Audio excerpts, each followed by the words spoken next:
2027 ዲቪ ሎተሪን አስመልክቶ ነው።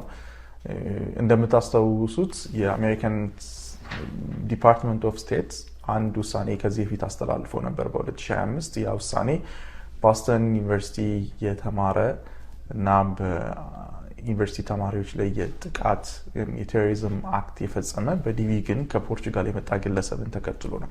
የመጀመሪያ የትራምፕ አድሚኒስትሬሽንም ዲቪን የአሜሪካንን ናሽናል ኢንትረስት ቤኔፊት የሚያደርግ አይደለም ብሎ ለማስቆም ጥረት አድርጎ ነበር። በኋላ ላይ የባይደን አድሚኒስትሬሽን እንደገና አስጀመረው እንጂ ምክንያቱም በኮንግረስ በህግ ጸድቆ የወጣ ስለሆነ ፕሬዚዳንቱ ለጊዜው ማስቆም ቢችልም ሙሉ ለሙሉ ማቋረጥ አይችልም። ከዚህ ከ2005 የቴሮሪስት ጥቃት በኋላ ፖርቹጋል ዜጋ የነበረ በዲቪ ሎተሪ ወደ አሜሪካ ተመልሶ የመጣ ከዚህ በፊት በኤፍ1 ስታተስ በተማሪነት መጥቶ ነበር። ከእንደገና በዲቪ ተመልሶ መጥቶ ነው። እሱን ተከትሎ በዲቪ የሚመጡ ሰዎች የአሜሪካ የደህንነት ስጋት ናቸው ወይም ስጋትነታቸው እስከሚቀረፍ ድረስ ዲቪ ሎተሪ ይዘጋ የሚል ውሳኔ የትራምፕ አድሚኒስትሬሽን አስተላልፎ እስካሁን ድረስ ዲቪ ሎተሪ የደረሳቸው ሰዎች ፕሮሰስ የጀመሩ ሰዎች ሁሉ ፖዝ ሆኖ ወይም ፕሮሰሱ ቆሞ ነው ያለው። ይሄ ማለት እንግዲህ ሙሉ ለሙሉ ዲቪን የማቋረጥ ስልጣን የትራምፕ አድሚኒስትሬሽን የለውም። ለዛ ነው አዲስ የሴኩሪቲ ክሊራንስ መንገድ እያመቻቹ የነበሩት ማለት ነው። አንደኛው ፓስፖርት ያለው ሰው መሆን ይኖርበታል። ያ ፓስፖርት ደግሞ ኤክስፓየር ያልሆነ መሆን አለበት አዲሱ ዲቪ ሎተሪን ስንሞላ ማለት ነው። ብዙ የሚጠይቃቸው የሴኩሪቲ ጥያቄዎች አሉ። በተጨማሪ ሶስተኛ አዲሱ ፋይሊንግ $1 ፊ ይጠይቃል። ይሄ በዶላር የሚከፈል ነው የሚሆነው ማለት ነው። ስለዚህ ሌላ ሪኳየርመንት ነው፣ የብሩ መጠን ሳይሆን አሁን ላይ በዶላር የሚከፈል $1 ሪኳየርመንት አለው።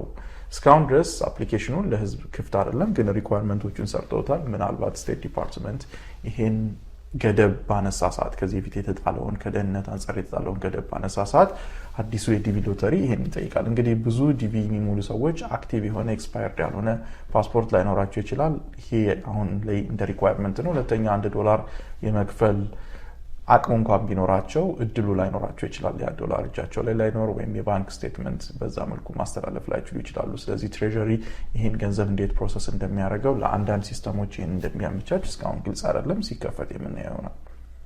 እስካሁን ዲቪ የደረሳቸው ሰዎች ምን ተጠቅምታቸው? ለምሳሌ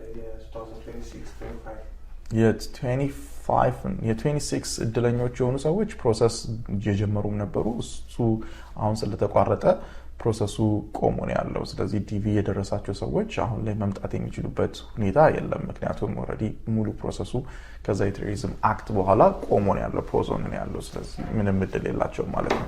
ከዚህ ጋር አብሮ አፕዴት ማድረግ የሚያስፈልገው የቤተሰብን እናት አባትን፣ ልጆችን ወይም ደግሞ የትዳር አጋሮችንም ለማምጣት የሚደረገው የግሪን ካርድ ፕሮሰስ ኢትዮጵያ በ75 አገሮች ውስጥ የተካተተች ወይም 75 አገሮች የኢሚግሬሽን ቪዛ ባን ስለተደረገባቸው ከነዚህ ሀገሮች ማንም ሰው ግሪን ካርድ ይዞ መምጣት አይችልም።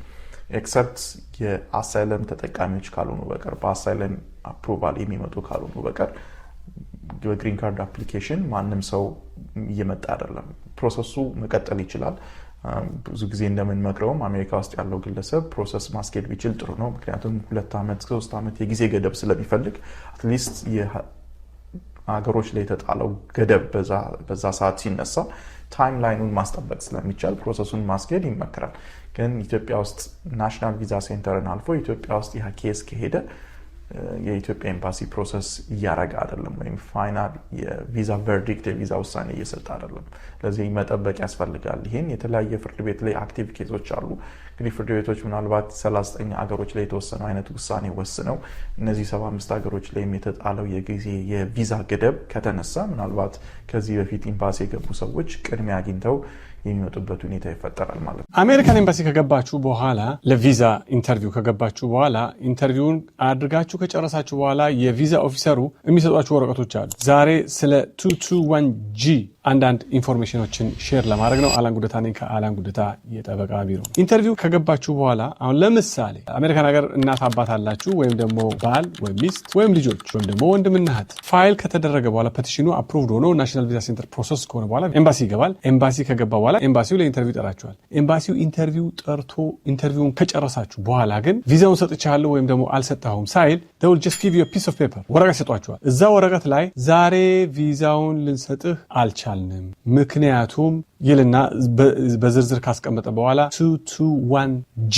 G like golf 221G በዚህ ምክንያት ቪዛውን ልንሰጥህ አልቻልንም የሚል ወረቀት የሚደርሳችሁ ሰዎች አላችሁ። ፓኒክ ማድረግ አያስፈልግም። it is good partially good እንዴ ነው መጥፎ ውሳኔ አይደለም። ያ ማለት ምንድነው 221G ከሆነ የቪዛው ያልሰጣችሁ በ221G ምክንያት ከሆነ ያ ማለት ምንድነው ኤምባሲው አዲሽናል ስራ መስራት ይፈልጋል። እናንተ ላይ ባክግራውንዳችሁ ማየት ይፈልጋል ወይም ደግሞ ዶክመንቶቹን በደንብ ቼክ ማድረግ ይፈልጋል ወይም ደግሞ ተጨማሪ ማስረጃ ማምጣት ያለባችሁ ነገሮች ሊኖሩ ይችላሉ ወይም ደግሞ አድሚኒስትሬቲቭ ፕሮሰሲንግ ላይ ነን በቃ አንዳንድ ነገሮች እናይና ቪዛውን እንሰጣለን 221G ከሆነ ቪዛው ያልሰጣችሁ ምክንያቱ በ221G ከሆነ ምንድነው ማድረግ ያለባችሁ? ያው መጠበቅ ነው ለተወሰነ ጊዜ። ከዛ በተጨማሪ ደግሞ እዛ ወረቀት ላይም ሆነ ወይም ደግሞ በኢሜል አድርጉ የምትባሉትን ነገር ደግሞ ኤግዛክትሊ ማድረግ ነው። አሁን ብዙ ጊዜ የሚያደርጉት ፓስፖርታችሁን አሳድሱና ላኩልን ወይም ደግሞ ዶክመንታችሁ የሚታመን ነገር አልመሰለንም ስለዚህ እንደገና ወይ ኦሪጂናል ዶክመንቶቹን ላኩልን ወይም ደግሞ የትምህርት ቤት ማስረጃ ያቀረባችሁት አለ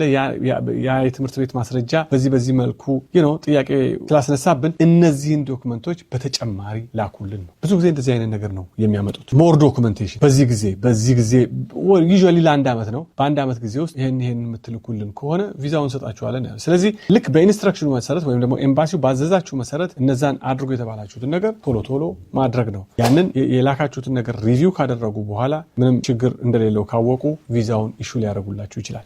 አንድ መጨመር የምፈልገው ነገር ምንድነው አሁን በቅርቡ የአሜሪካን አስተዳደር ወይም USCIS በ75 አገሮች ላይ ኢሚግራንት ቪዛ ፖዝድ ሆኗል። ኢትዮጵያም አንዷ ኢንክሉድድ ከነዚህ ከ75ቱ ሀገሮች ውስጥ ማለት ነው። ስለዚህ አሁን በቅርቡ ከጃንዋሪ 21 2026 ጀምሮ ኤምባሲ የምትገቡ በፋሚሊ ፔቲሽን ምክንያት በባል በሚስት በእናት በአባት በወንድም በእህትና በልጅ እና በባል እና በሚስት የምትገቡ ሰዎች የሚሰጧችሁ ወረቀት ይሄ ነው 221G ነው። 221G ማለት ዲና ያርጋናችኋል ማለት አይደለም። ለተወሰነ ጊዜ ነው ዲና ያደረግናችሁ ነገሮችን ካጣራን በኋላ እንፈቅድላችኋለን ነው። ያሁኑ የእናንተ ደግሞ ካጣራን በኋላ ማለት ነው ካለቆቻቸው ይሄ የቪዛ ፖዝድ የሆነው ነገር ሊፍትድ እስኪሆን ነው ወይም ደግሞ እገዳው እስኪነሳ ድረስ ነው። እገዳው ከተነሳ በኋላ እያንዳንዳችሁን ኮንታክት እያደረጉ ቪዛውን ኢሹ ያደርጋችኋል ማለት ነው። ከዛ በተጨማሪ አንድ ነገር ልጨምርና ኦንላይን ገብታችሁ ስታተሳችሁን በምታዩ ጊዜ ሪፊውዝድ ሊል ይችላል። ኢቭን ኢፍ ቪዛ ከገባችሁ በኋላ በ221G ነው ያልሰጠናችሁ ሲሏችሁ ሪፊውዝድ ይላል። ሪፊውዝ ማለት ቴምፖራሪ ነው፣ ለተወሰነ ጊዜ ነው፣ ዲናይ አይደለም። ፓኒክ እንዳታደርጉ፣ ብዙ መጨናነቅ አያስፈልግም። ብዙዎቻችሁ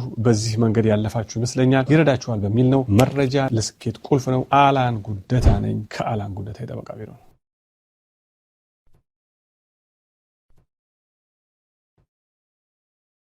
የሚል ዜና አለ። ደስ የሚል ዜና ማምጣት ደስ ይለኛል። 5th ሰርከት ጁላይ 2 ላይ እነሱ እነማናቸው ቴክሳስ፣ ሉዚያና፣ ሚሲሲፒ ታስረው ያሉ ሰዎች በቦርደር ገብተው ከ90 ቀን በላይ ለታሰሩ ሰዎች ቦንድ ሂሪንግ ይፈቀድ ብለዋል። ይሄ ማለት ባይ ዘ ወይ ትልቅ ነገር ነው። ከዚህ በፊት ኢሚግሬሽን ኮድ ቦንድ አይሰጥም። በቦርደር ለገቡ ሰዎች ለረጅም ጊዜ ቢታሰሩ ኬዛቸውን እዛው እስር ቤት ውስጥ ይጨርሱ ባይ ናቸው።